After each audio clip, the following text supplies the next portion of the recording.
You've probably heard about the almighty YouTube algorithm and always wondered, what on earth is that? How does it work? Why doesn't it not like my YouTube channel? Because I've been doing everything that I can to make sure that my YouTube channel is fed with content, but this algorithm doesn't seem to understand that I am working really, really hard.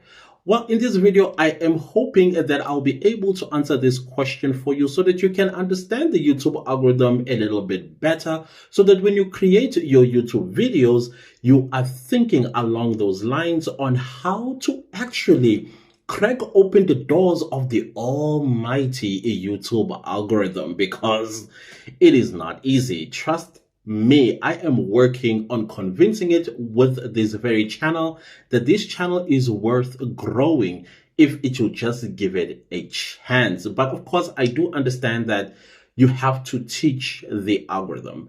But what is an algorithm? Let's start there. So basically, I went to Google and this is what it says. Algorithms are step-by-step procedures designed to solve specific problems and perform tasks efficiently in the realms of computer science and mathematics. These powerful sets of instructions form the backbone of modern technology and govern everything from web searches to artificial intelligence.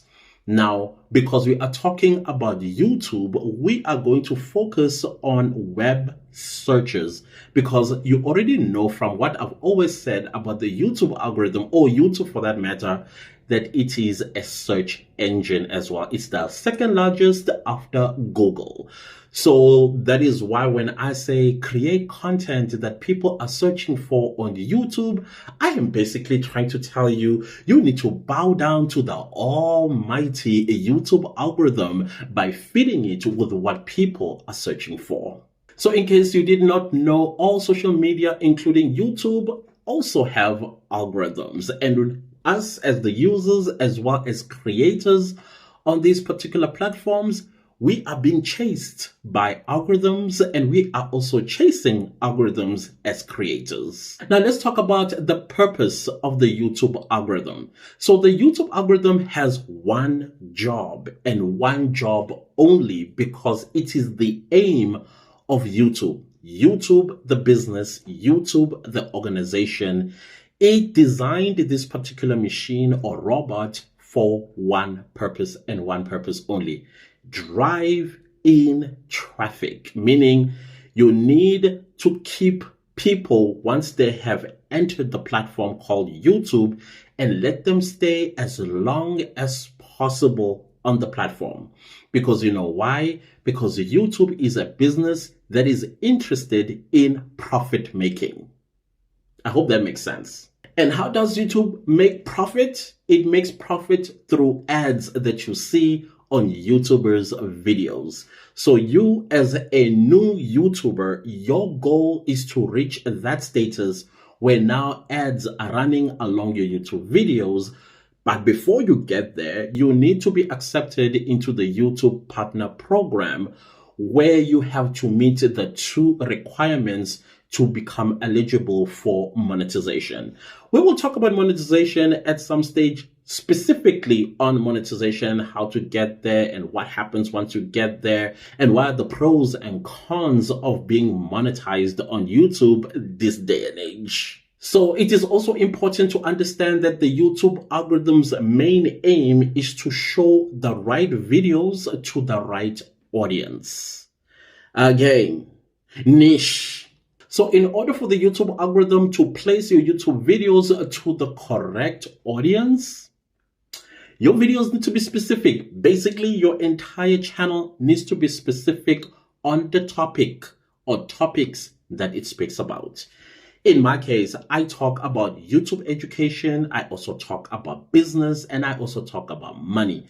Well, anyways, if you talk about YouTube education, you are basically covering the other two topics, which is money as well as a business, because YouTube is a business, as well as you are going to be making money on YouTube once you are accepted into the YouTube partner program. And there are other ways as well of making money on YouTube, like through affiliate marketing, sponsors, as well as brand deals.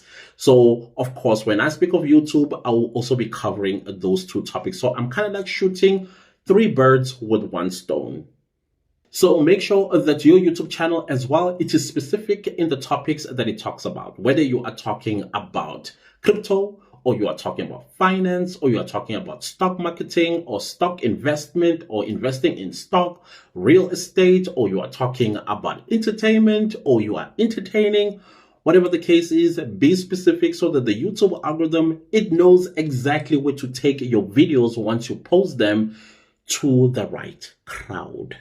So there are some things that the YouTube algorithm will take into consideration before it picks your video and then promotes it to other videos. So basically what it will do the moment you upload your YouTube videos, it will first look for the history of the YouTube user. Let's say, for example, there are YouTubers that just started out their YouTube journeys and they want to understand this whole YouTube thing, and they come across my YouTube videos. So the first thing that the YouTube algorithm will look at, how many people out there that are searching how to grow a YouTube channel or how to start a YouTube channel or tips on YouTube and things like that. And it will look at the search history, like what have they watched in the past in relation to this specific topic, so that the YouTube algorithm will say, oh, okay, there are people that have searched for this topic once upon a time or recently, and then it will take my videos and then places my videos before them for them to decide whether they are going to click and watch, or if they do click and watch, then they get what they are looking for. And that still adds onto their watch history as well as their search history. And then it also looks at, once the videos have been placed before them, what did they like and what did they dislike about the specific video? Because it will be useless for the YouTube algorithm to promote my videos and then people did click, but they did not like what they were watching. How do we know, or how does the YouTube algorithm know that people did not like your video? Is when they click off before they get to the 65% audience retention, or they don't go beyond the first 30 seconds of the video. That's how the YouTube algorithm will know that now this video, nobody likes it. And so it will not push your videos to that crowd ever again. Irrespective of how many other videos that you are going to post, however, it's still going to push your videos to new audiences. But the one that it tested your videos with and they did not like the video, it will not promote any of your videos and your future videos to them, but it will look for you another new crowd. And if that crowd also say, nah, this is not my cup of tea, then of course it is not going to be good for your YouTube channel's growth. And then the last thing that it will look at, it will find people with similar interests with the crowd of people that it has promoted your videos to. Suppose the people that it promoted your videos to and they happen to like the video, then it will look for other people that have similar interests as the ones that clicked, watched, and enjoyed your video. And now it knows that, oh, okay, this video is enjoyable, it's satisfying, and it also fulfills the purpose of why people searched for that video on YouTube. And then it will go to another crowd of people, and this crowd of people is going to be bigger than the previous one where it tested or sampled your videos to. And these are the people who have similar interests as the people that it sampled your videos to, and so on and so on. And that's how it samples to bigger and bigger and bigger crowds. That is why when you look at your analytics under impressions, you will see that your impressions started off as 10. And then 24 hours later or 48 hours later, you find that that 10 grew to 1,000 impressions. That means that the YouTube algorithm, it tested it with 10 people first. The 10 people liked the video. They watched throughout the video. And now the YouTube algorithm knows that this video is enjoyable. Then it samples it to 1,000. And maybe not all 1,000 people that saw your thumbnail and the title of your video clicked and watched. Let's say maybe out of the 1,000, 400 did. That's good indication for the YouTube algorithm to say, okay, 400 out of 1,000 did watch the video. from the beginning to the end, and then you will see your impressions the following day is even bigger, from 1,000 probably to 22,000, and so on and so forth. And of course, this is where the like button comes into play. The reason why you have to ask people to like a video is because you are saying, find me other people that also like this type of content, so that the algorithm pushes my videos to them.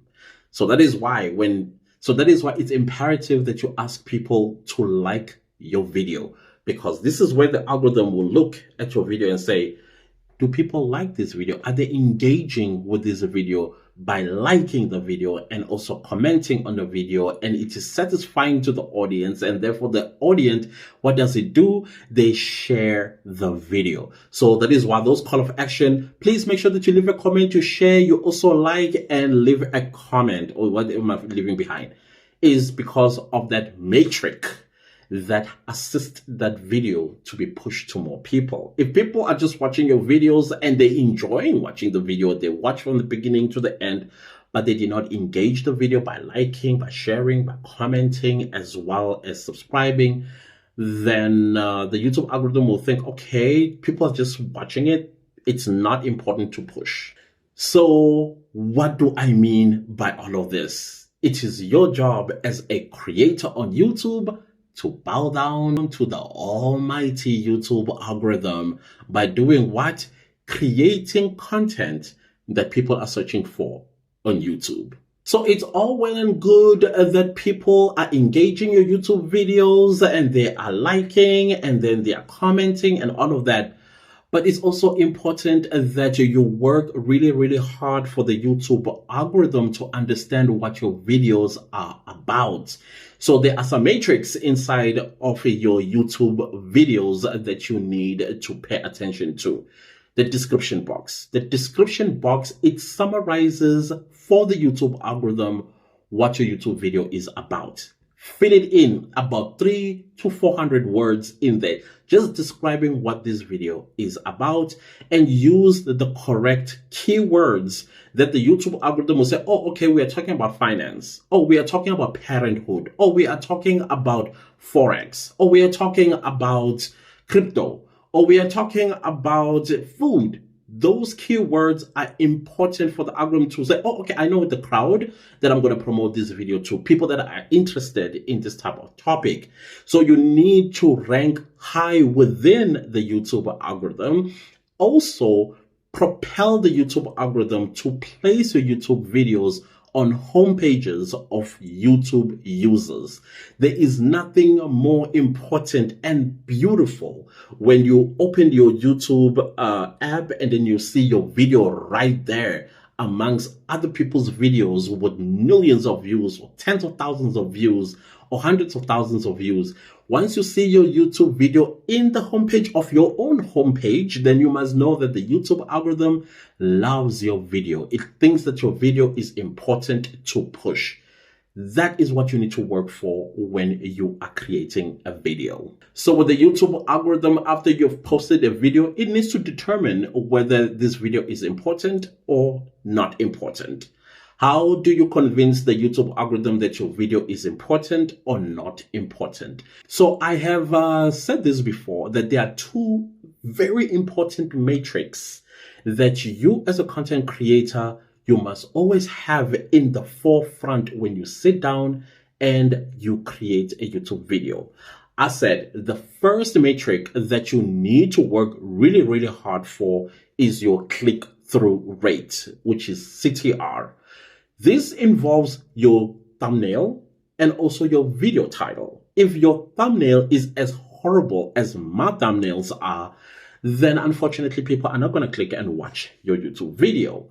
And the second metric is audience retention or average view duration. Now let's start with CTR or click-through rate. What is click-through rate? A click-through rate is basically where a user sees your thumbnail on their homepage and they are attracted to the thumbnail as well as the title of your video, and they get so curious enough to click. Remember click-through rate? They click So what the algorithm will do now, it will look at the percentage of people that clicked on your thumbnail. And then after clicking your thumbnail, this is where the average viewer, how long did they stayed watching your video after clicking the thumbnail? So the first thing they need to do is see your thumbnail, then click on the thumbnail, and after that, they need to start watching the video. Remember, the first 30 seconds of your YouTube videos are crucial because this is where you hook the audience. If you fail to hook the audience, they are going to click off like they saw a ghost. And you do not want that, because if people click off early, then the YouTube algorithm will kill that video. And that is why it's important that you too, as a YouTube user, when you watch other people's YouTube videos, you do not click off early, because once you click off early, you are hurting that YouTuber's video. They are not going to get the watch time that impresses the YouTube algorithm to push the YouTube videos. Same thing with you as a content creator. You don't want people clicking off early from your videos, because once they click off early, then the YouTube algorithm will kill your YouTube video. It will just be dangling in the cyberspace and nobody will ever know it exists. So it's important that people click on the thumbnail, and after clicking on the thumbnail, they watch the video all the way through. The best average view or audience retention is about 70% of the video. But I always say, try your level best to get clicked on your video or on your thumbnail, and then they watched at least 65% of the video. So that means the first 65% of your YouTube video needs to be a banger. It needs to be value packed. It needs to be entertaining if you are in entertainment. It needs to give all the information that people have clicked for when they searched for the topic that you talk about on your YouTube videos, that they get satisfaction. Maybe after they are done getting that information, then they can click off. That is why it's also important that you do not hand over the crux of your YouTube video at the beginning of the video, because remember, people are coming for an information if you are an education channel. And if you give out that information earlier and then you still have 65% left of the video, once they get that information, they click off and they move on because they got what they came for. So get them to watch at least 65% of the video, and then from there start dropping those gems into the video. So if your video is 10 minutes long, so around the 6th, 7th minute, this is when now you are really getting into the warmth of the content, so that the viewer then gets the information that they're looking for. If you're writing a book, there's a part where as the person reads the book, it gets to the climax. They don't go to the climax in the beginning of the book. You'll find the climax somewhere 65% into the book or 70% into the book. And of course, once you get that satisfaction that, oh my goodness, my hero did do the heroic thing, and then now you can just complete the rest because you want to see what the conclusion is, right? So that is why it's important that you capture your audience from the beginning of your video all the way into your 65th or 70th percent of that video, in order for you to get good audience retention, meaning that your average view duration is going to be recorded as 6 minutes or 7 minutes. And that's actually a good indication if your video is 10 minutes long. Understand this: the YouTube algorithm's #1 goal is audience retention, keeping people on the platform for a very long time. Because if you keep people on the platform for a very long time, that means YouTube is making money through the ads, right? You too, as a YouTuber, when you are monetized, you are also making money. So that is why it's important not to indicate when your video is coming towards the end that, okay guys, this is all that I have for you, and then people now already hearing that, oh, okay, you are done, and then they start clicking off.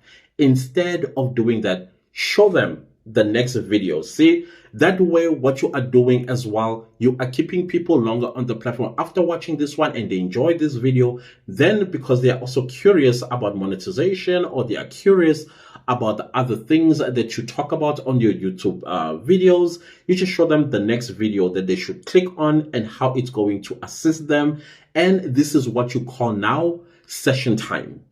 YouTube loves session times after an audience has watched this video and then they watch your next video because you suggested that video to them. That is why leaving an end screen is imperative as a YouTuber.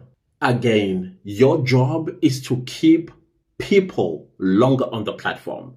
That is why YouTube doesn't like it when you suggest people that they leave YouTube and go to another platform. You're going to get punished by the YouTube algorithm. I think it's called channel shadow. What is it called? When the YouTube algorithm shadow bans your channel, where it's not promoting any of your videos and you're wondering why my videos are not being promoted. I've been stuck with the same subscribers for the past 8 months and my videos don't go beyond this number of viewers.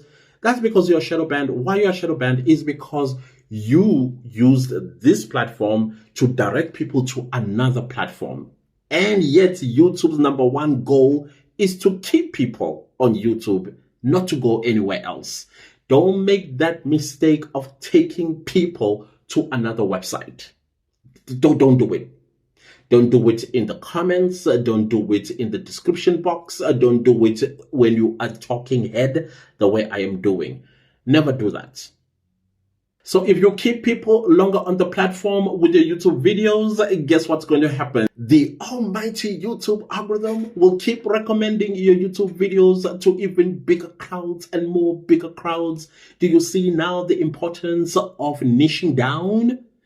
That's how you grow quicker, when you have a niche rather than when you are jack of all trades. I repeat again, audience retention through what? Click-through rate and average view duration equals what? Watch time. Let's talk about watch time. This is the same thing that you're working for as a small YouTuber. You need to get the 4,000 hours of watch time to be eligible for monetization after acquiring 1,000 subscribers. Now, even when you are monetized, this is something we're going to talk about in my monetization video that is coming up, not after this one, a few videos down the line. The pros and cons of being monetized. But anyways, the point that I'm trying to make in this video is that watch time plays in your favor as a creator on YouTube. If you are monetized, many creators think that it is views that pays. Actually, it is watch time that pays creators. I know that watch time comes from views. So the point that I'm trying to make is you will find that you uploaded a YouTube video and indeed you had views, right? But these, not all the viewers that saw and clicked and watched a YouTube video watch the video all the way through.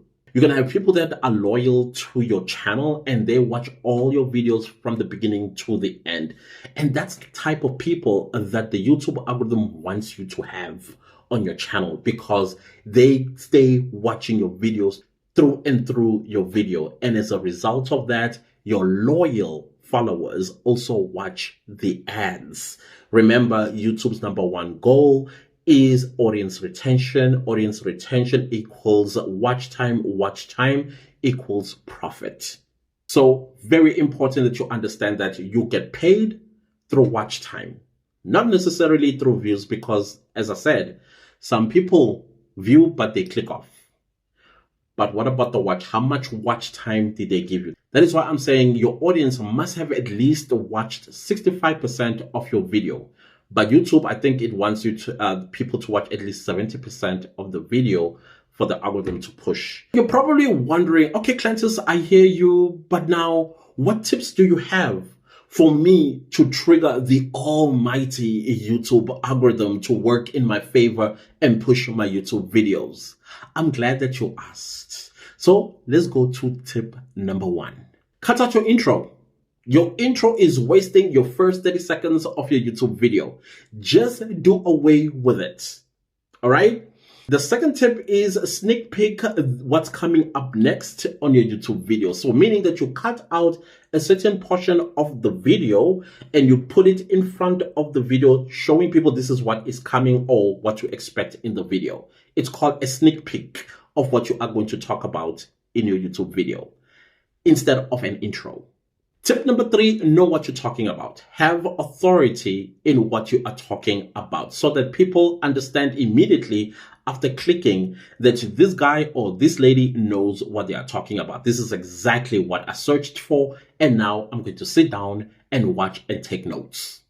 Tip number 4, have a clean background. Make sure that it is you as well as your audience and nobody else in the background making noise, especially if you are going to be doing a sit-down video. It's okay with a vlog to have other people moving about, whatever the case might be, because it's a vlog. You are showing people your day-to-day life. But if you are going to do a talking head like this one, make sure that nobody is making noise and the background is not disturbing or distracting to the audience. Make sure everything is clean and clear. Tip number 5, stop blabbing. Get straight to the point so that the people that have come to your videos, they get what they are searching for. Tip number 6, put subtitles on your YouTube videos. Not everybody are watching your videos by audio. Some people are hard at hearing. Some people probably they will be in a subway and they don't want to make a noise of the video they are watching, but they'll be reading the subtitles. Same goes with people of hard hearing. They depend on the subtitles to understand what you are actually talking about. This is an opportunity that many YouTubers actually miss, and they are missing out on millions of views as a result of that. So subtitle all of your videos or turn on the YouTube closed captions. It's there in your YouTube studio. Tip number 7, if all fails, then you need to tweak your background a little bit. Make it a little bit interesting. Make people think, is that a stuffed animal I see? What's his name? And you will see in the comment section, what is in the background? And you're able to say, oh, that is my friend little Harry. And then you always have Harry in the background. You get what I'm trying to say? Why? Because you are trying to get people to be a bit a little bit distracted by Harry in the background, but at the same time, they are getting valuable information from your video. Tip number 8, study your analytics. Your analytics are your best friend. Find that in your YouTube studio. Why? Because this is where you will be seeing what is your click-through rate, and this is also where you're going to see your average view duration so that you understand how your YouTube channel is actually performing. Another thing that you will also see there is what percentage of people that watch the first 30 seconds of your YouTube video. What you need to get is about 55% of people have been watched beyond the first 30 seconds of your YouTube video. That way you are good with the almighty YouTube algorithm. So your analytics will definitely show you. Sometimes you can even study individual videos and see where are people dropping off on your YouTube video. And basically you can click where you see the graph goes down or breaks or dips. Click there. It will take you to that part of the video. Watch that part of the video and see what did you say or what did you do. And then once you've seen what you did or what you said, never say it again or never do it again, so that you will have a good, clean graph that shows that people are watching and concentrating on your videos from the beginning to the end. Your analytics will tell you that. Tip number 9, keep your outros extremely short. Do not waste time with, please make sure that you subscribe and you leave a comment and then you like the video and then No. All you do is show them the next video that you think they should watch, and that should be the end.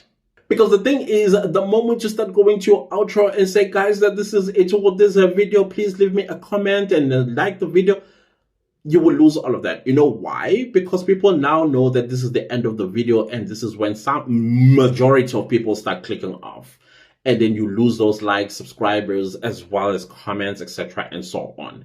It's best that you do the call of action somewhere around 75% of your video. You know why? Because on the 75th percent of your video, you've already given off the value that people have come for on your YouTube videos. This is where you say, if you're finding value in what I've already said in this video, please give me a like, subscribe to the channel, and also leave me a comment. And don't forget to share the video.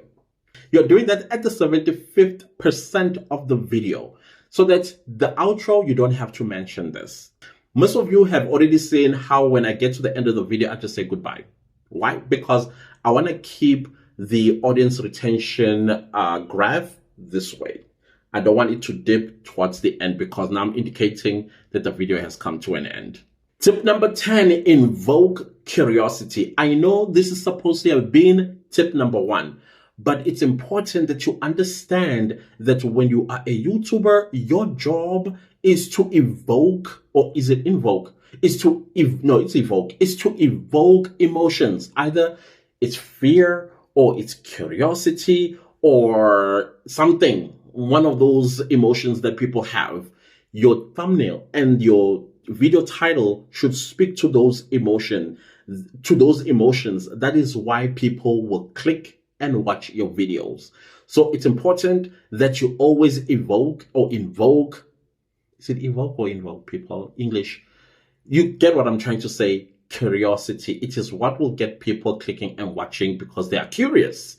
How are you going to solve their problem? And this, my friends, is how you trigger the almighty YouTube algorithm. Goodbye.